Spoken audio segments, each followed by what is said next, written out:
नमस्कार दोस्तों, स्वागत है आपका मेरे YouTube चैनल धमाका जीके पर। दोस्तों आज मैं आपको करवाने जा रही हूँ रुक्मणी भौतिक विज्ञान फिजिक्स का 4th पार्ट। दोस्तों इसके अब तक के 3 पार्ट की वीडियो में हमने 300 प्रश्नों को कवर किया है और अब इसके 4 पार्ट में हम प्रश्न 301 से लेकर 400 प्रश्नों तक को पूरा करेंगे। दोस्तों सभी प्रश्न आपको विस्तार पूर्वक देखने को और पढ़ने को मिलेंगे और सभी प्रश्न एग्जाम सिलेक्टेड हैं, इसलिए आप वीडियो को पूरा जरूर देखें। और वीडियो अच्छा लगे तो प्लीज वीडियो को लाइक और शेयर जरूर करें और मेरे यूट्यूब चैनल धमाका जीके को सब्सक्राइब जरूर करें, जिससे आगे भी आपको मेरी एग्जाम रिलेटेड वीडियो मिल सके। चलिए दोस्तों वीडियो शुरू करते हैं। दोस्तों 301 प्रश्न है हमारा। दो असमान द्रव्यमानों की गतिज ऊर्जा समान है तब अधिक द्रव्यमान का आवेग। प्रश्न है, दो असमान द्रव्यमानों की गतिज ऊर्जा समान है तब अधिक द्रव्यमान का आवेग क्या होगा? आंसर है इसका ऑप्शन बी ज्यादा होगा। तो असमान द्रव्यमानों की गतिज ऊर्जा जो है वो समान है, तब जो अधिक द्रव्यमान का जो आवेग है वो ज्यादा होगा। अधिक द्रव्यमान का जो आवेग है वो ज्यादा होगा। 302 प्रश्न है दोस्तों।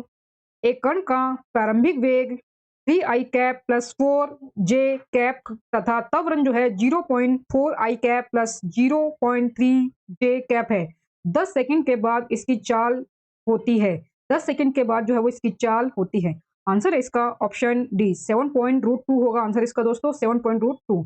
एक कण का प्रारंभिक वेग 3 i cap plus 4 j cap तथा त्वरण जो है वो 0.4 i cap plus 0.3 j cap है। तो 10 सेकंड के जो बाद है वो इसकी जो चाल है वो 7√2 यूनिट होगी। 7√2 यूनिट होगी। इसका आंसर होगा 7√2 यूनिट। ये आंसर इसमें गलत दिया है, तो आप ये प्रश्न को ठीक करें। 303 प्रश्न है।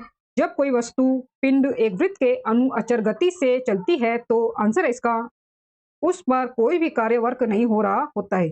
जब कोई वस्तु या पिंड एक वृत्त के अनुअचर गति से चलती है तो उस पर कोई भी कार्य नहीं हो रहा होता है। 304 प्रश्न है दोस्तों। 1 किलोग्राम राशि का वजन है। 1 किलोग्राम राशि का वजन है। आंसर है इसका 9.8 न्यूटन। 1 किलोग्राम राशि का जो वजन है वो 9.8 न्यूटन है, क्योंकि जो 10 किलो है, 10 जो किलोग्राम होता है वो आपका बराबर होता है 98 न्यूटन के। 98 न्यूटन के बराबर होता है 10 किलोग्राम। और आपको 1 किलोग्राम निकालना है तो बराबर होगा आपका 98/10, यानी कि 1 किलोग्राम जो है वो आपका 9.8 न्यूटन के बराबर हो जाएगा। तो ये आप प्रश्न को ऐसे कर सकते हैं। 305 प्रश्न है। 1 जूल बराबर है। 1 जूल बराबर है। आंसर इसका 10 की पावर 7 अर्ग के। 1 जूल बराबर है 10 की पावर जो है 7 अर्ग के। 10 की पावर 7 अर्ग के बराबर होता है 1 जूल। जब हम रबड़ के गद्दे वाली सीट पर बैठते हैं अथवा जब गद्दे पर लेटते हैं तो उसका आकार परिवर्तित हो जाता है। ऐसे पदार्थ में पाई जाती है। आंसर है इसका स्थितिज ऊर्जा। स्थितिज ऊर्जा। जब हम रबड़ के गद्दे वाली सीट पर बैठते हैं अथवा जब गद्दे पर लेटते हैं तो उसका जो आकार है वो परिवर्तित हो जाता है। ऐसे पदार्थ में पाई जाती है स्थितिज ऊर्जा। ऐसे पदार्थ में पाई जाती है स्थितिज ऊर्जा। ये आप जरूर याद रखें। जड़त्व आघूर्ण व कोणीय त्वरण का गुणनफल होता है। जड़त्व आघूर्ण व कोणीय त्वरण का गुणनफल होता है। आंसर है इसका कोणीय संवेग। आंसर इसका कोणीय संवेग। जड़त्व आघूर्ण व कोणीय त्वरण का गुणनफल कोणीय संवेग कहलाता है। जड़त्व आघूर्ण व कोणीय त्वरण का जो गुणनफल है वो कोणीय संवेग कहलाता है। कोणीय संवेग का एसआई मात्रक किलोग्राम मीटर की स्क्वायर बटा सेकंड होता है। किलोग्राम मीटर की स्क्वायर बटे में सेकंड होता है। बल आघूर्ण यानी कि टॉर्क किसी पिंड पर लगे बल द्वारा पिंड को एक अक्ष के परित घुमाने की प्रवृत्ति को बल आघूर्ण कहते हैं। तो बल आघूर्ण जो है वो एक सादिश राशि है। बल जो आघूर्ण है वो एक सादिश राशि है। इसका ऐसा ही मात्रक न्यूटन बटा मीटर होता है। बल आघूर्ण बढ़ाने के लिए ही चक्की में हत्था किनारे पर लगाया जाता है। बल आघूर्ण बढ़ाने के लिए ही चक्की में हत्था जो है वो किनारे पर लगाया जाता है। 308 प्रश्न है दोस्तों। एक गोल आंतरिक कोना कहा जाता है। एक गोल आंतरिक कोना कहा जाता है। आंसर है इसका फिलेट। एक गोल आंतरिक कोना फिलेट कहलाता है। रेलपथ में फिश प्लेट का काम है। रेलपथ में फिश प्लेट का काम है। आंसर इसका दोनों पटरियों को जोड़े रखना। दोनों पटरियों को जोड़े रखना रेलपथ में फिश प्लेट का काम है। दोनों पटरियों को जोड़े रखना रेलपथ में फिश प्लेट का काम है। इंजन से पावर आवेगों को शिथिल करने के लिए प्रयुक्ति है। इंजन से पावर आवेगों को शिथिल करने के लिए प्रयुक्ति है। आंसर है इसका गियर बॉक्स। इंजन से पावर आवेगों को शिथिल करने की जो है गियर बॉक्स जो है वो एक प्रयुक्ति है। एक रॉकेट और जेट इंजन भिन्न है। एक रॉकेट और जेट इंजन भिन्न है क्योंकि तो आपको ऑप्शन ए दिया गया है, इसमें कथन ए दिया गया है, इसमें उनके कार्य सिद्धांत पूरी तरह से भिन्न है। दूसरा है रॉकेट में सिर्फ द्रव ईंधन प्रयोग होता है जबकि जेट इंजन में ठोस ईंधन भी है। रॉकेट में ऑक्सीजन की आपूर्ति की व्यवस्था उसी में होती है जबकि जेट हवा जो है बाहर के वातावरण से प्राप्त करता है। जेट जो हवा है वो बाहर के वातावरण से प्राप्त करता है और रॉकेट किसी यान को अंतरिक्ष तक ले जाता है जबकि जेट नहीं। आंसर है इसका सी और डी। सी और डी के आधार पर रॉकेट और जो जेट इंजन है भिन्न होते हैं। एक रॉकेट और जेट इंजन भिन्न है क्योंकि रॉकेट में ऑक्सीजन की आपूर्ति की व्यवस्था उसी में होती है जबकि जेट हवा के बाहर के वातावरण से प्राप्त करता है। जो जेट विमान जो होता है वो जो हवा है वो बाहर के जो वातावरण है उससे प्राप्त करता है और रॉकेट किसी यान को अंतरिक्ष तक ले जाता है जबकि जेट विमान नहीं। 1 किलोग्राम द्रव्यमान के एक पत्थर को 1 मीटर लंबे धागे के एक छोर से बांध दिया जाता है, उसे क्षैतिज वृत्त में घुमाया जाता है।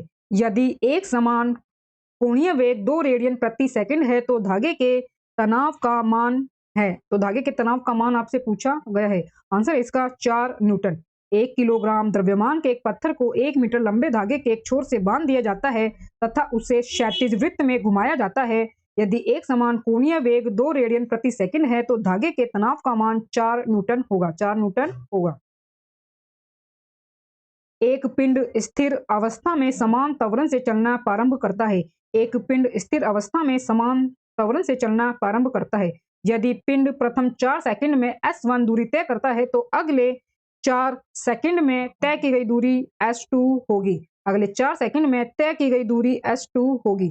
आंसर है इसका s2 जो है वो बराबर होगा 3s1 के। 3s1 के।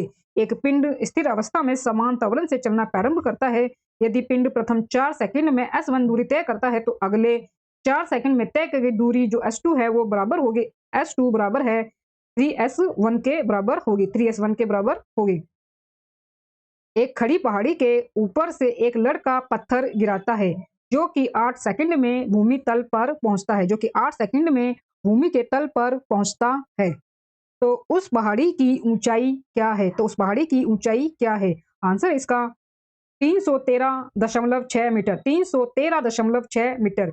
एक खड़ी पहाड़ी के ऊपर से एक लड़का पत्थर गिराता है जो कि 8 सेकंड में भूमि तल पर पहुंचता है। तो उस पहाड़ी की जो ऊंचाई है वो 313.6 मीटर होगी। 313.6 मीटर होगी। निम्न में से किस में नॉट का उपयोग किया जाता है? निम्न में से किस में नॉट का उपयोग किया जाता है? आंसर इसका गति में। जलयान की गति के लिए जो है वो नॉट का उपयोग किया जाता है। एक कार की गति एवं समय का ग्राफ नीचे दर्शाया गया है। कार का वजन यानी कि जो भार है वो 1000 किलोग्राम है। कार द्वारा प्रथम 2 सेकंड में तय की गई यात्रा की दूरी क्या है? कार द्वारा प्रथम 2 सेकंड में तय की गई यात्रा की दूरी क्या है? आंसर है इसका option A 15 metre. Option A 15 metre. एक कार की गति एवं समय ग्राफ जो है वो नीचे दर्शाया गया है। तो कार का जो वजन है वो 1000 किलोग्राम है। कार द्वारा प्रथम 2 सेकंड में तय की गई दूरी 15 मीटर होगी। किसी वस्तु के संवेग में 20% की वृद्धि होती है, गतिज ऊर्जा में प्रतिशत वृद्धि क्या होगी? आंसर है इसका 44। किसी वस्तु के संवेग में 20% की वृद्धि होती है, गतिज ऊर्जा में प्रतिशत वृद्धि 44% होगी। 44% होगी। पिंड का भार शून्य नहीं होगा। पिंड का भार शून्य नहीं होगा। आंसर है इसका किसी घर्षणहीन सतह पर। किसी घर्षणहीन सतह पर। किसी घर्षणहीन सतह पर पिंड का भार जो है वो शून्य नहीं होगा। 319 प्रश्न है। चंद्रमा की सतह से एक चट्टान को लाया जाता है। चंद्रमा की सतह से चट्टान को लाया जाता है तब आंसर इसका भार परिवर्तित हो जाएगा किंतु इसका द्रव्यमान परिवर्तित नहीं होगा। चंद्रमा की सतह से चट्टान को लाया जाता है, इसका भार परिवर्तित हो जाएगा किंतु इसका जो द्रव्यमान है वो परिवर्तित नहीं होगा। किसी गैस का आयतन स्थिर ताप पर 20% कम करने के लिए उसका दाब कितने प्रतिशत बढ़ाना होगा? किसी गैस का आयतन स्थिर ताप पर 20% कम करने के लिए उसका जो दाब है वो कितने प्रतिशत बढ़ाना होगा? आंसर है इसका 25%। किसी गैस का आयतन स्थिर ताप पर 20% कम करने के लिए उसका दाब 25% बढ़ाना होगा। 321 प्रश्न है दोस्तों। निम्नलिखित में से किसके केशित्व एकमात्र कारण नहीं है? निम्नलिखित में से किसके केशित्व एकमात्र कारण नहीं है। आंसर इसका सूती कपड़े पर पानी की बूंदों का फैलना। सूती कपड़े पर पानी की बूंदों का फैलना। सूती कपड़े पर पानी की बूंदों का फैलना केशित्व का एकमात्र कारण नहीं है। केशिका नली में द्रव के ऊपर चढ़ने या नीचे उतरने की घटना को केशित्व कहते हैं। जैसे कि ब्लॉटिंग पेपर द्वारा स्याही को सोखना, लालटेन के बत्ती में तेल का ऊपर चढ़ना। लालटेन की जो बत्ती में तेल का ऊपर चढ़ना जो है वो केशित्व का उदाहरण है। बादलों की दिशा एवं गति को मापने वाला यंत्र कहलाता है। बादलों की दिशा एवं गति को मापने वाला यंत्र कहलाता है। आंसर है इसका नेफ्रोस्कोप। नेफ्रोस्कोप। बादलों की दिशा एवं गति को मापने वाला यंत्र जो है वो नेफ्रोस्कोप कहलाता है। वर्षा की जो मात्रा है वो रेनगेज से मापी जाती है। अल्टीमीटर से क्या मापते हैं? अल्टीमीटर से क्या मापते हैं? आंसर इसका भूतल से ऊंचाई, भूमि के तल से ऊंचाई। अल्टीमीटर से भूतल से वायुयानों की ऊंचाई मापते हैं। एक लिफ्ट में किसी व्यक्ति का प्रत्यक्ष भार वास्तविक भार से कम होता है जब लिफ्ट जा रही हो। आंसर इसका त्वरण के साथ नीचे। एक लिफ्ट में किसी व्यक्ति का प्रत्यक्ष भार वास्तविक भार से कम होता है जब लिफ्ट जा रही हो त्वरण के साथ नीचे। त्वरण के साथ नीचे। रॉकेट डैश के सिद्धांत पर कार्य करता है। रॉकेट जो है वो किस सिद्धांत पर कार्य करता है? आंसर इसका संवेग संरक्षण। आंसर इसका संवेग संरक्षण। रॉकेट जो है वो संवेग संरक्षण के सिद्धांत पर कार्य करता है। इसे आप जरूर याद रखिए, ये प्रश्न एग्जाम में हजारों बार पूछा गया है। ऊर्जा ना तो उत्पन्न की जा सकती है और ना ही नष्ट की जा सकती है, बल्कि ऊर्जा को एक रूप से दूसरे रूप में परिवर्तित किया जा सकता है। इसे ऊर्जा संरक्षण का नियम कहा जाता है। इसे ऊर्जा संरक्षण का नियम कहा जाता है। किसी निकाय का कुल संवेग अचर होता है। किसी निकाय का कुल संवेग अचर होता है जब तक कि उस पर बाहरी बल नहीं लगाया जाए। संवेग संरक्षण का यह नियम कहलाता है। जैसे कि बंदूक से गोली छोड़ने में, रॉकेट की उड़ान में। 326 प्रश्न है। पृथ्वी से चंद्रमा पर जाकर वापस लौटने पर अंतरिक्ष यान के रॉकेट को किसके विरुद्ध कार्य करने के लिए अधिकतम ऊर्जा की आवश्यकता होगी? पृथ्वी से चंद्रमा पर जाकर वापस लौटने पर अंतरिक्ष यान के रॉकेट को किसके विरुद्ध कार्य करने के लिए अधिकतम ऊर्जा की आवश्यकता होगी? आंसर इसका उड़ान शुरू करते समय पृथ्वी का गुरुत्व। पृथ्वी से चंद्रमा पर जाकर वापस लौटने पर अंतरिक्ष यान के रॉकेट को उड़ान शुरू करते समय पृथ्वी का गुरुत्व के विरुद्ध कार्य करने के लिए अधिकतम ऊर्जा की आवश्यकता होती है। अधिकतम ऊर्जा की आवश्यकता होती है पृथ्वी के गुरुत्व के विरुद्ध कार्य करने के लिए। दोस्तों वीडियो अच्छा लग रहा हो तो प्लीज वीडियो को लाइक और शेयर जरूर करें और मेरे यूट्यूब चैनल धमाका जीके को सब्सक्राइब जरूर करें, जिससे आगे भी आपको मेरी एग्जाम रिलेटेड वीडियो मिल सके। दोस्तों आगे प्रश्न हमारे पास 327। शरीर का वजन। शरीर का वजन। आंसर इसका ध्रुवों पर अधिकतम होता है। ध्रुवों पर अधिकतम होता है। शरीर का वजन जो है वो ध्रुवों पर अधिकतम होता है। पृथ्वी के केंद्र में जी का मान 0 होता है। पृथ्वी के केंद्र में जी का मान 0 होता है। विषुवत रेखा यानी कि भूमध्य रेखा पर जी का मान न्यूनतम होता है। ऊंचाई पर जी का मान घटता है। पृथ्वी के अंदर जाने पर भी जी का मान घटता है। पृथ्वी की सतह पर जी का मान अधिकतम यानी कि महत्तम होता है। पृथ्वी की सतह पर भी जी का मान महत्तम होता है। पृथ्वी की अपेक्षा चंद्रमा पर जी का मान 1/6 रह जाता है। पृथ्वी की अपेक्षा चंद्रमा पर जी का जो मान है वो 1/6 रह जाता है। चंद्रमा पर वायुमंडल नहीं पाए जाने का क्या कारण है? चंद्रमा पर वायुमंडल नहीं पाए जाने का कारण क्या है? आंसर इसका गुरुत्वाकर्षण बल की अधिक क्षीणता के कारण। गुरुत्वाकर्षण बल की अधिक क्षीणता के कारण चंद्रमा पर वायुमंडल नहीं पाए जाते हैं। अगर किसी पिंड का हवा में भार 100 ग्राम है और पानी में डालने पर भार जो है वो सिर्फ 92 ग्राम है, तो उस पिंड का आयतन होगा। आंसर इसका 8 सीसी। अगर किसी पिंड का हवा में भार 100 ग्राम है और पानी में डालने पर भार सिर्फ 92 ग्राम है, तो पिंड का आयतन 8 सीसी होगा। समान द्रव्यमान के दो ठोस जिनमें एक हवा में तथा दूसरा पानी में निम्नांकित चित्र द्वारा दर्शाए गए हैं, तो इनका प्रभाव क्या होगा? समान द्रव्यमान के दो ठोस जिनमें एक हवा में तथा दूसरा पानी में निम्नांकित चित्रों द्वारा दर्शाए गए हैं, तो इनका प्रभाव क्या होगा? आंसर है इसका ऑप्शन ए। चित्र एक का भार चित्र एक का भार जो चित्र है इसका प्रभाव होगा। समान द्रव्यमान के दो ठोस जिनमें से एक हवा में तथा दूसरा पानी में दर्शाए गए हैं, तो इनका प्रभाव चित्र एक का भार चित्र 2 से अधिक दर्शाएगा। तो प्रभाव चित्र जो 1 है उसका भार चित्र जो 2 है उससे अधिक दर्शाएगा। 331 प्रश्न है दोस्तों। 15 फुट प्रति सेकंड की गति डैश मीटर पर सेकंड के बराबर होगी। 15 फुट प्रति सेकंड की गति डैश मीटर पर सेकंड के बराबर होगी। आंसर है इसका 4.57 मीटर पर सेकंड के बराबर होगी। 15 फुट प्रति सेकंड की जो गति है वो 4.57 मीटर पर सेकंड के बराबर होगी। 332 प्रश्न है, कोई पिंड वेग v के साथ ऊपर की ओर ऊर्ध्वाधर रूप से फेंका जाता है।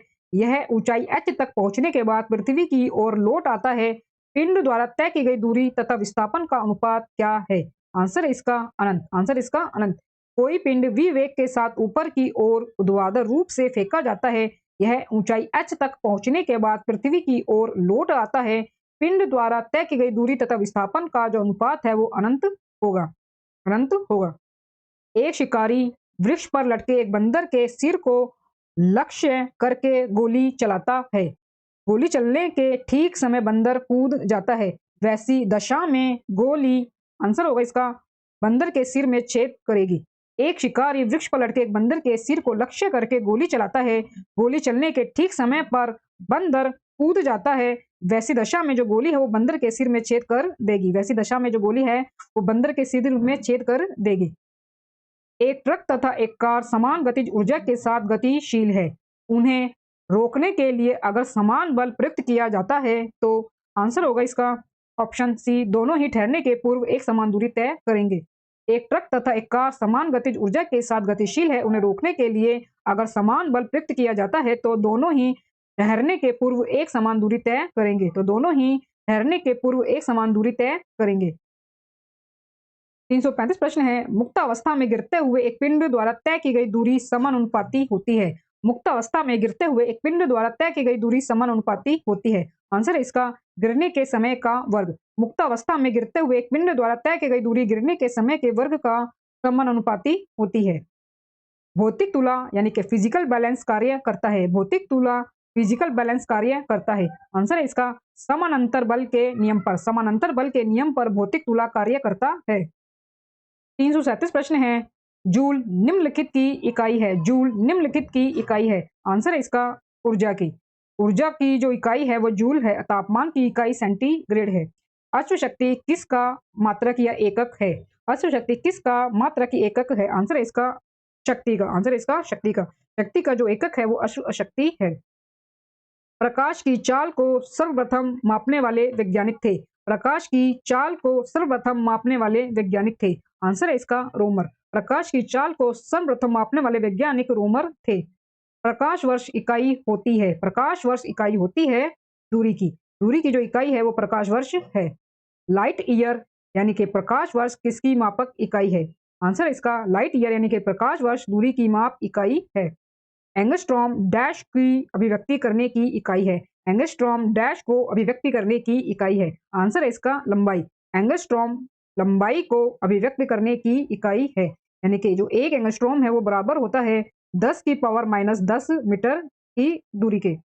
वैज्ञानिक जिसने सर्वप्रथम यह खोज की कि पृथ्वी सूर्य के चतुर्दिक यानी कि चारों तरफ घूमती है। आंसर है इसका कोपरनिकस। कोपरनिकस जिसने सर्वप्रथम यह खोज की कि पृथ्वी सूर्य के चतुर्दिक यानी कि चारों तरफ घूमती है, ये कोपरनिकस है। और लेवेसियर को रसायन का पिता कहा जाता है। लेवेसियर को रसायन का पिता कहा जाता है। 344 प्रश्न है दोस्तों, एक बार बराबर होता है। एक बार जो है वो बराबर होता है। आंसर है इसका 10 की पावर 5 पास्कल के। एक बार 10 की पावर 5 पास्कल के बराबर होता है। एक बार 10 की पावर 5 पास्कल के बराबर होता है। 345 से 348 तक हमें प्रश्न दिए गए हैं। एक गतिमान पिंड के वेग काल ग्राफ नीचे दिखाया गया है। एक गतिमान पिंड के वेग काल ग्राफ को नीचे आपको दर्शाया गया है। और प्रश्न 345 में हमें पूछा गया है कि दिए गए चित्र में पिंड का प्रारंभिक वेग है।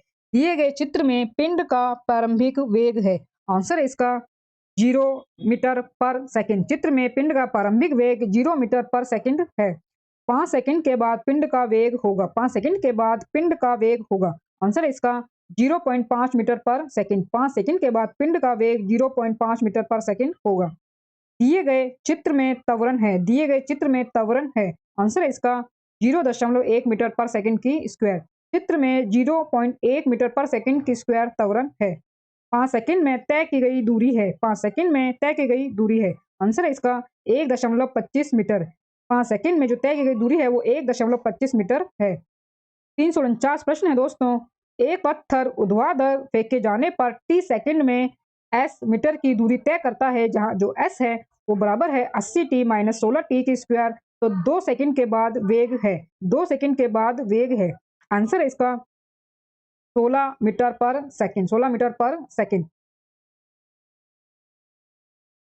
10 किलोग्राम का एक पिंड जमीन से 10 मीटर की ऊंचाई पर है, उसकी स्थितिज ऊर्जा क्या है? 10 किलोग्राम का एक पिंड जमीन से 10 मीटर की ऊंचाई पर है, उसकी स्थितिज ऊर्जा क्या है? आंसर है इसका 980 जूल। 10 किलोग्राम का एक पिंड जो है वो जमीन से 10 मीटर की ऊंचाई पर है, उसकी स्थितिज ऊर्जा 980 जूल होगी। जहां पर स्थितिज ऊर्जा हमें दी गई है बराबर द्रव्यमान गुना में गुरुत्वीय त्वरण और गुना में ऊंचाई। तो हम पोटेंशियल एनर्जी जो है वो इस सूत्र के माध्यम से निकाल लेंगे, जहां पर हमें द्रव्यमान जो है वो 10 किलो दिया गया है और जो जी है उसका मान 9.8 मीटर होता ही है और 10 मीटर की जो है इसकी ऊंचाई हमें दी गई है। तो आंसर इसका बन जाएगा 980 जूल। 351 प्रश्न है दोस्तों। एक ही तरह की दो ट्रेन ए व बी एक ही चाल से एक दूसरे के समानांतर विषुवत रेखा के दोनों ओर उल्टी दिशा में चल रही है। ए पूर्व से पश्चिम एवं बी पश्चिम से पूर्व की ओर आती है। कौन सी ट्रेन अपने ट्रैक पर अधिक बल लगाएगी? कौन सी ट्रेन अपने ट्रैक पर अधिक बल लगाएगी? आंसर इसका दोनों बराबर। एक ही तरह की दो ट्रेन ए व बी एक ही चाल से एक दूसरे के समानांतर विषुवत रेखा के दोनों ओर उल्टी दिशा में चल रही है। ए पूर्व से पश्चिम और बी पश्चिम से पूर्व की ओर आती है, तो दोनों ट्रेन अपने ट्रैक पर बराबर बल लगाएगी। गतिज ऊर्जा के वेग में 25% वृद्धि करने पर गतिज ऊर्जा पर क्या प्रभाव पड़ेगा? गतिज ऊर्जा के वेग में 25% वृद्धि करने पर गतिज ऊर्जा पर क्या प्रभाव पड़ेगा? आंसर है इसका 56.25% वृद्धि होगी। गतिज ऊर्जा के वेग में 25% की वृद्धि करने पर गतिज ऊर्जा में 56.25% की वृद्धि होगी। नेक्स्ट क्वेश्चन है, एक कार की गति 10 सेकंड में 20 किलोमीटर प्रति घंटा से 50 किलोमीटर प्रति घंटा तक बदलती है, तो इसका त्वरण कितना है? आंसर है इसका 0.83 मीटर पर सेकंड की स्क्वायर।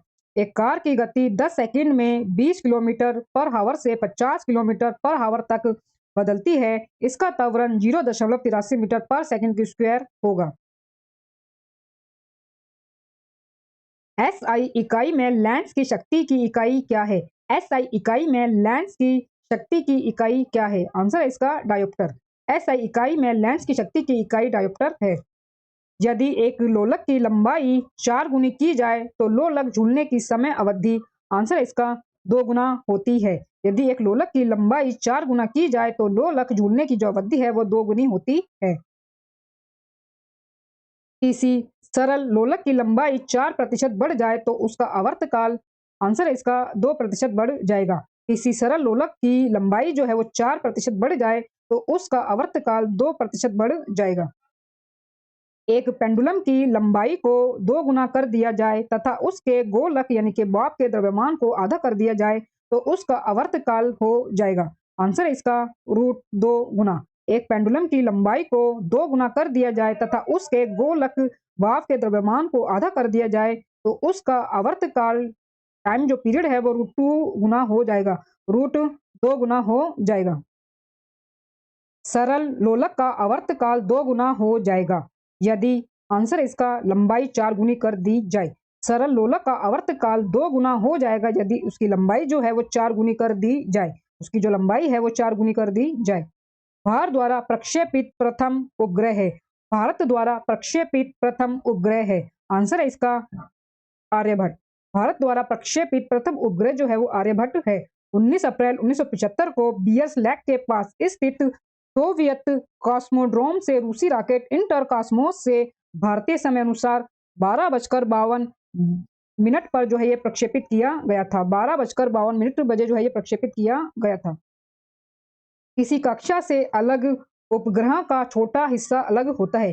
किसी कक्षा से अलग उपग्रहों का छोटा हिस्सा अलग होता है। आंसर इसका अंतरिक्ष में घूमता रहेगा। किसी कक्षा से अलग उपग्रहों का छोटा हिस्सा अलग होता है तो वह अंतरिक्ष में घूमता रहेगा। सार्वत्रिक गुरुत्वाकर्षण नियम का जो प्रतिपादन है वो किसने किया था? सार्वत्रिक गुरुत्वाकर्षण नियम का जो प्रतिपादन है वो किसने किया था? आंसर है इसका न्यूटन ने। सार्वत्रिक गुरुत्वाकर्षण नियम का प्रतिपादन न्यूटन के द्वारा किया गया था। 362 प्रश्न है दोस्तों। एक 0.2 किलोग्राम के द्रव्यमान की शेल को 100 किलोग्राम द्रव्यमान वाली बंदूक से चलाया जाता है। यदि शेल की नाल मुख गति 80 मीटर प्रति सेकंड थी तो बंदूक की रिकॉन्साइल गति क्या है? तो बंदूक की रिकॉन्साइल गति क्या है? आंसर है इसका 0.16 मीटर पर सेकंड। एक 0.2 किलोग्राम के द्रव्यमान की शेल को 100 किलोग्राम द्रव्यमान वाली बंदूक से चलाया जाता है। यदि शेल की नाल मुखी गति 80 मीटर प्रति सेकंड थी तो बंदूक की रिकॉन्साइल गति 0.16 मीटर पर सेकंड होगी। 363 प्रश्न है दोस्तों। 5 किलोग्राम द्रव्यमान वाली बंदूक से 10 की पावर -2 किलोग्राम की गोली 500 मीटर पर सेकंड की गति से फायर की जाती है। 500 पर मीटर सेकंड की गति से जो है वो फायर की जाती है। गोली की गतिज ऊर्जा का बंदूक की गतिज ऊर्जा से अनुपात है। गोली की गतिज ऊर्जा का बंदूक की गतिज ऊर्जा से अनुपात है। आंसर है इसका 0.5 गुना में 10 की पावर 3। 5 किलोग्राम द्रव्यमान वाली बंदूक से 10 की पावर -2 किलोग्राम की जो गोली है वो 500 मीटर पर सेकंड की गति से फायर की जाती है। गोली की गतिज ऊर्जा का बंदूक की गतिज ऊर्जा से जो अनुपात है वो 0.5 गुना में 10 की। यदि किसी चल वस्तु पर लगने वाले सभी बलों का योग 0 हो जाए तो यह वस्तु। यदि किसी चल वस्तु पर लगने वाले सभी बलों का योग 0 हो जाए तो यह वस्तु। आंसर है इसका सतत वेग से चलती रहेगी। यदि किसी चल वस्तु पर लगने वाले सभी बलों का योग 0 हो जाए तो यह वस्तु सतत वेग से चलती रहेगी। दोस्तों अगर अच्छा लग रहा हो तो प्लीज वीडियो को लाइक और शेयर जरूर करें और मेरे यूट्यूब चैनल धमाका जीके को सब्सक्राइब जरूर करें, जिससे आगे भी आपको मेरी एग्जाम रिलेटेड वीडियो मिलती रहे। दोस्तों 365 प्रश्न हमारे पास। यदि भार व आयास क्रमशः वेट व पी हो तो यांत्रिक लाभ है। आंसर इसका W/P। यदि भार व आयास क्रमशः वेट व पी हो तो यांत्रिक जो लाभ है वो हमारा होगा वेट/पी के। यहाँ पर यांत्रिक लाभ है भार बटे में आयास के होता है। जो यांत्रिक जो लाभ है वो भार बटे में आयास के होता है। तो भार हमें W दिया गया है और जो आयास है वो हमें P दिया गया है। चित्र में एक हाइड्रोलिक प्रेस का साधारण स्वरूप दर्शाया गया है। चित्र में एक हाइड्रोलिक प्रेस का साधारण स्वरूप दर्शाया गया है। इसमें दोनों किनारे वृत्ताकार परिच्छेद हैं। संकुचित किनारे पर 20 किलोग्राम भार टिकाने के लिए कितना भार आवश्यक है, जैसा कि चित्र में दर्शाया गया है। आंसर है इसका 5 किलोग्राम। 5 किलोग्राम। चित्र में हाइड्रोलिक प्रेस का एक साधारण रूप जो है दर्शाया गया है। इसमें दोनों किनारे वृत्ताकार परिच्छेद हैं। संकुचित किनारे पर 20 किलोग्राम भार टिकाने के लिए 5 किलोग्राम भार जो है वो आवश्यक होगा। यदि एक सरल लोलक का 1 सेकंड में दोलन L एवं जो T है वो उसकी प्रभावी लंबाई है एवं G गुरुत्वीय जनित त्वरण है तो समय अवधि का दिया जाता है। आंसर है इसका T बराबर है 2 pi under root L/G। L जो है वो इसका दोलन है और जो G है वो गुरुत्वीय त्वरण होगा। यदि एक सरल लोलक का 1 सेकंड में दोलन L एवं जो T है वो उसकी प्रभावी लंबाई है एवं G जो है वो गुरुत्वीय जनित त्वरण है तो उसकी समय अवधि T को दिया जाता है। तो जो T है वो बराबर होगा 2 पाई अंडर रूट L/G के। L जो है वो इसकी दोलन होगा तो दोलन बटे में गुरुत्वीय जनित त्वरण के। 368 प्रश्न है। किसी वस्तु का मोमेंटम 20% घटा दिया जाता है तो काइनेटिक एनर्जी में प्रतिशत कितनी कमी होगी।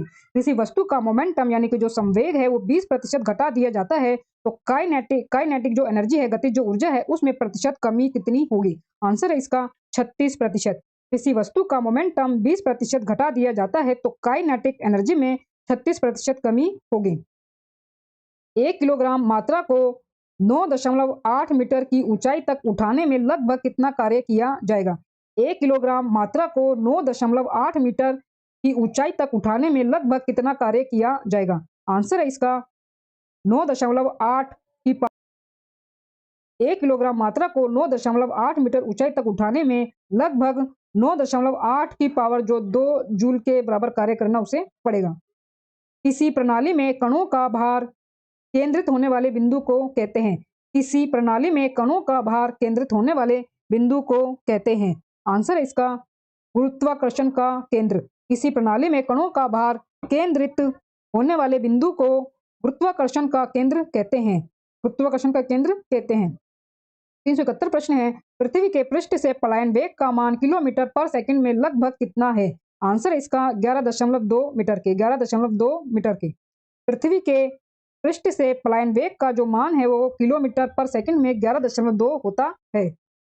निम्नलिखित में से कौन सी कोणीय वेग की सही इकाई है? निम्नलिखित में से कौन सी कोणीय वेग की सही इकाई है? आंसर है इसका रेडियन पर सेकंड। रेडियन पर सेकंड जो है वो कोणीय वेग की इकाई है।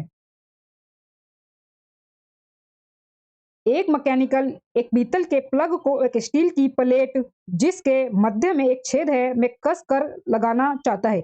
इसकी अच्छी पकड़ तब होगी जब हमें ये दिया गया है कि स्टील की प्लेट को सूखे बर्फ से ठंडा किया गया हो।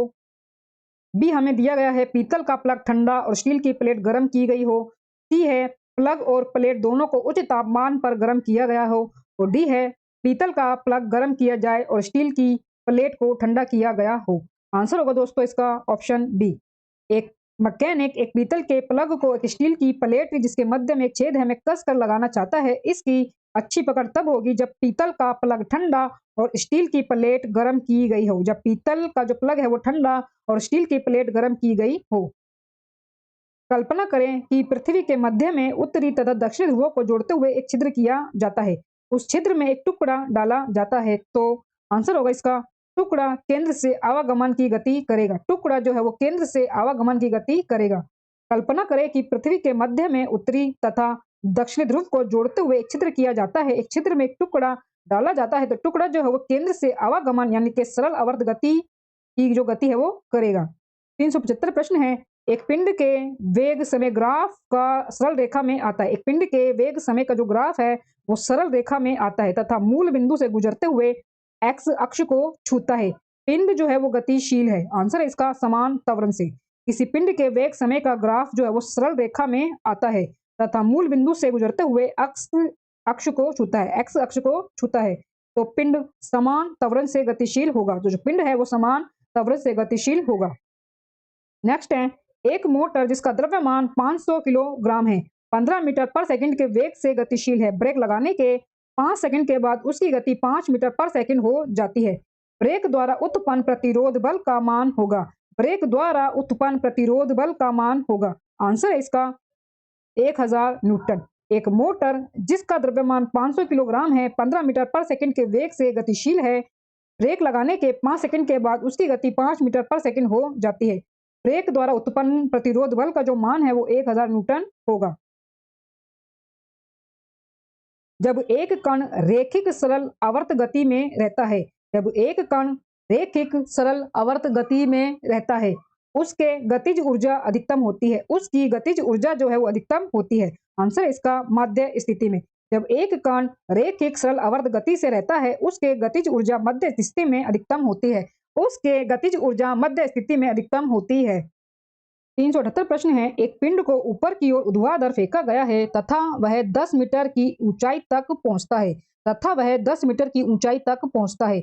यदि जो जी है गुरुत्वीय त्वरण जो है वो 9.8 मीटर पर सेकंड की जो स्क्वायर माइनस 2 है तो वह ज्ञात कीजिए। तो जो वेग है वो आपको बताना है तो वेग वह ज्ञात कीजिए जिससे उस पिंड को ऊपर की ओर फेंका गया है। तो आपको वह वेग ज्ञात करना है जिससे उस पिंड को जो है वो ऊपर की ओर वो फेंका गया है। आंसर इसका 14 मीटर पर सेकंड के वेग से वो ऊपर फेंका गया है। एक पिंड को ऊपर की ओर ऊर्ध्वाधर फेंका गया है तथा वह 10 मीटर की ऊंचाई तक पहुंचता है। यदि जो जी है वो 9.8 मीटर पर सेकंड की जो स्क्वायर माइनस 2 है तो वह जो वेग है वो होगा आपका 14 मीटर पर सेकंड होगा। 14 मीटर पर सेकंड होगा। यहाँ पर हमें ये फार्मूला दिया गया है। इस फार्मूले में हमको जो दिए गए हमें वो डालना है। जहाँ पर हमें एच जो है वो दिया गया है 10 मीटर की ऊंचाई और जो जी है वो हमें दिया गया है 9.8 मीटर पर सेकंड। तो इसमें हमें ये फार्मूले में हमें ये जो है डालने हैं नंबर। तो √2 गुना में 9.8 जहाँ पर जी है एच जो है वो इसकी हमें 10 दी गई है तो ये आपका निकल आएगा 14 मीटर पर सेकंड। 14 मीटर पर सेकंड। अगला प्रश्न हमें दिया गया है दोस्तों, किसी पिंड का गुणधर्म जो विश्व में अपनी स्थिति से स्वतंत्र है। किसी पिंड का वह गुणधर्म जो विश्व में अपनी स्थिति से स्वतंत्र है। आंसर है इसका संहति। आंसर है इसका संहति। किसी पिंड का गुण धर्म जो विश्व में अपनी स्थिति से स्वतंत्र है वह है संहति कहलाता है, वह संहति कहलाता है। यहाँ पे संहति का जो अर्थ होगा वो द्रव्यमान होगा, द्रव्यमान होगा। ये आप याद रखिए कि संहति मतलब द्रव्यमान होता है। 380 प्रश्न है दोस्तों। एक चलती हुई कार और एक रेल इंजन दोनों में समान गतिज ऊर्जा है। एक चलती हुई कार और एक रेल इंजन दोनों में समान गतिज ऊर्जा है। किसका संवेग ज्यादा होगा? किसका संवेग ज्यादा होगा? आंसर है इसका रेल इंजन का। एक चलती हुई कार और एक रेल इंजन दोनों में समान गतिज ऊर्जा है।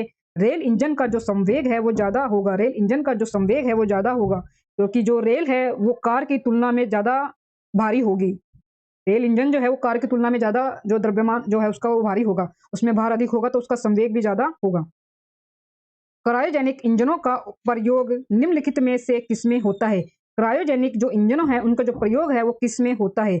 आंसर है इसका रॉकेट प्रौद्योगिकी में। रॉकेट प्रौद्योगिकी में क्रायोजेनिक इंजन का प्रयोग होता है। 382 प्रश्न है। साधारण मशीन की समता समानता दर्शाई जाती है। साधारण मशीन की समता जो है वो समानता दर्शाई जाती है। आंसर है इसका किलोवाट में। किलोवाट में साधारण मशीन की जो क्षमता है वो दर्शाई जाती है। द्रवों में पृष्ठ तनाव का कारण है। द्रवों में पृष्ठ तनाव का कारण है। आंसर इसका अणुओं के मध्य ससंजक बल। अणुओं के मध्य ससंजक बल। द्रवों में पृष्ठ तनाव अणुओं के मध्य ससंजक बल के कारण होता है। दोस्तों अगर अच्छा लग रहा हो तो प्लीज वीडियो को लाइक और शेयर जरूर करें और मेरे यूट्यूब चैनल धमाका जीके को सब्सक्राइब जरूर करें, जिससे आगे भी आपको मेरी एग्जाम रिलेटेड वीडियो मिलती रहे। दोस्तों 384 प्रश्न है हमारे पास।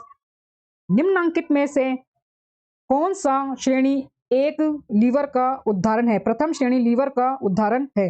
आंसर है इसका option A plier. Option A plier. Plier जो है तो प्रथम श्रेणी लीवर का उदाहरण है।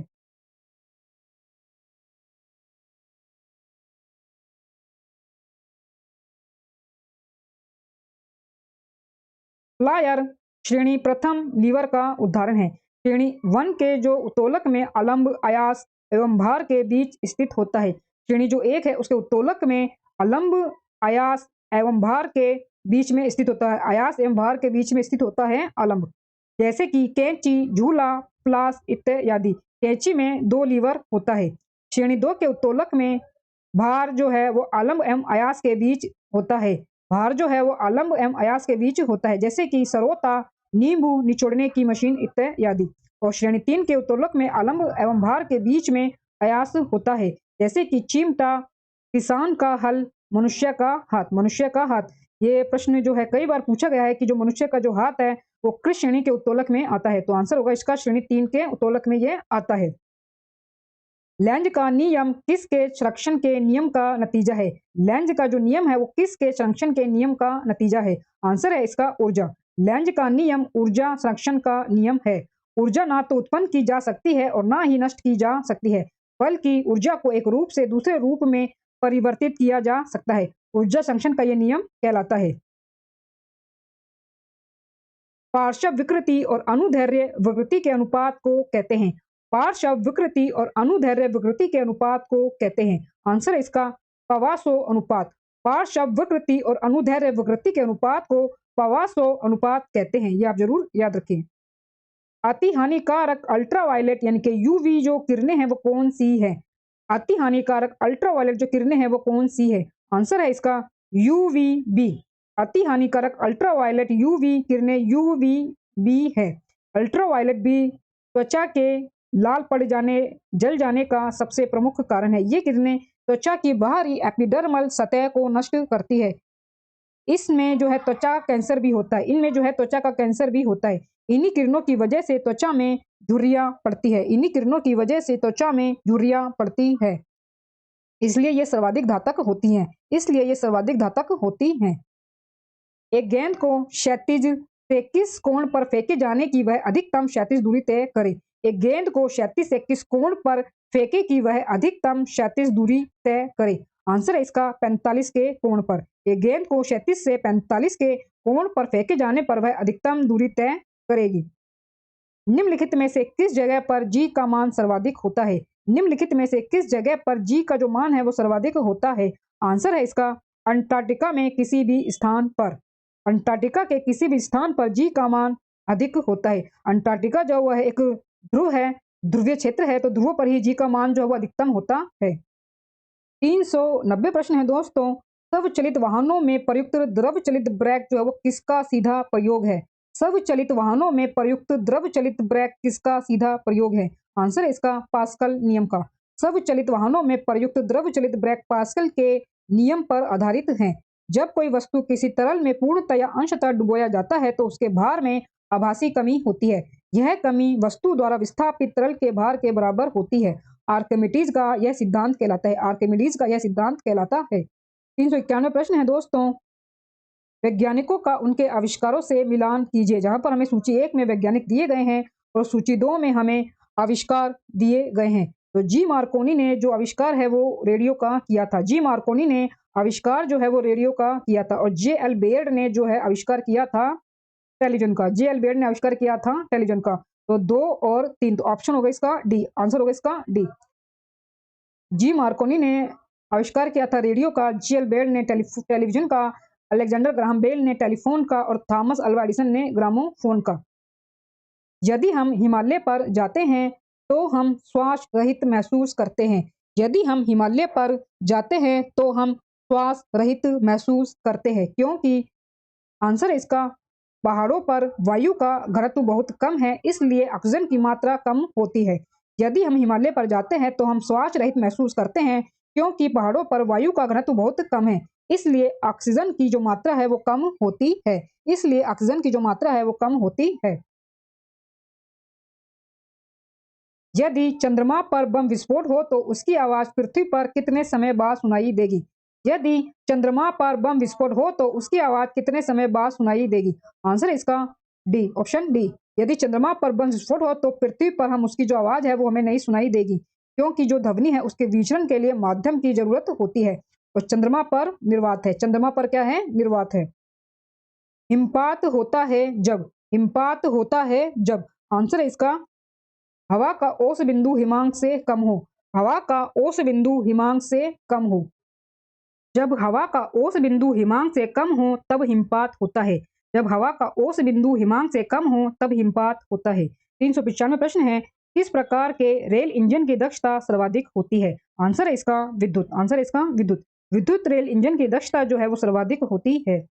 396 प्रश्न है दोस्तों, एक ऊंची इमारत के शीर्ष से एक गेंद 9.8 मीटर पर सेकंड के स्क्वायर के एक समान त्वरण से गिराई जाती है।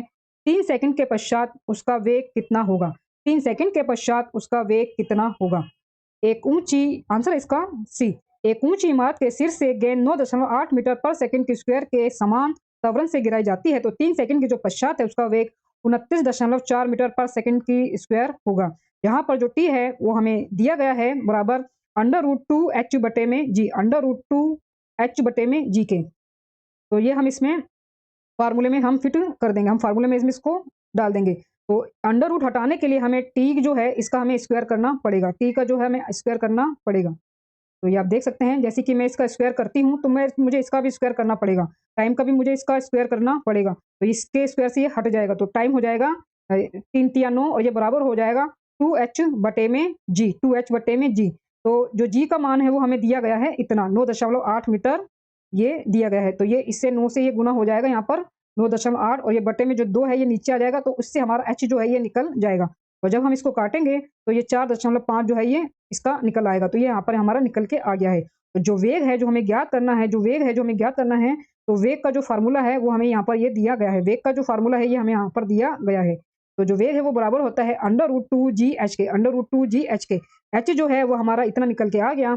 उसके बाद हम इसमें हम एक जो ये फार्मूला और दिया गया है इसमें हम इसमें डाल देंगे। तो √2 और g का मान हमें ये दिया गया है 9.8 गुना में, और ये 4.5 और 9.8 जब हम इसको निकालेंगे तो ये हमारा लगभग इतना निकल के आ जाएगा 29.4 मीटर पर सेकंड इसका वेग निकल के आ जाएगा। 397 प्रश्न है दोस्तों, कैमरे का कौन सा भाग आंख के रेटिना की तरह काम करता है? कैमरे का कौन सा भाग आंख के रेटिना की तरह काम करता है? आंसर इसका फिल्म। कैमरे का फिल्म जो है वो आंख के रेटिना की तरह कार्य करता है। बहुत छोटे समय को मापने के लिए किस घड़ी का प्रयोग किया जाता है? बहुत छोटे समय को मापने के लिए किस घड़ी का प्रयोग किया जाता है? आंसर इसका आणविक घड़ी का। आंसर इसका आणविक घड़ी का। आणविक घड़ी जो है वो बहुत छोटे समय को मापने के लिए प्रयोग किया जाता है। आणविक घड़ी का जो है वो बहुत छोटे समय को मापने के लिए प्रयोग किया जाता है। 399 प्रश्न है दोस्तों, घर के बिजली का बिल किसके आधार पर आता है? घर के बिजली का जो बिल है वो किसके आधार पर आता है? आंसर है इसका वाट। घर के बिजली का जो बिल है वो वाट के आधार पर आता है। दोस्तों यह हमारा अंतिम प्रश्न है पार्ट नंबर 4 का। भारत का प्रथम उपग्रह छोड़ा गया था। भारत का प्रथम उपग्रह छोड़ा गया था। आंसर है इसका 19 अप्रैल 1975 को। भारत का जो प्रथम उपग्रह है वो 19 अप्रैल 1975 को छोड़ा गया था। दोस्तों इसी अंतिम प्रश्न के साथ हमारा रुक्मणी भौतिक विज्ञान फिजिक्स का 4th पार्ट पूरा होता है। दोस्तों वीडियो अच्छा लगा हो और दिए गया कंटेंट आपको पसंद आया हो तो प्लीज वीडियो को लाइक और शेयर जरूर करें और मेरे यूट्यूब चैनल धमाका जीके को सब्सक्राइब जरूर करें, जिससे आगे भी आपको मेरी एग्जाम रिलेटेड वीडियो मिलते रहे। दोस्तों मिलते हैं नेक्स्ट वीडियो में नए टॉपिक के साथ, तब तक के लिए धन्यवाद।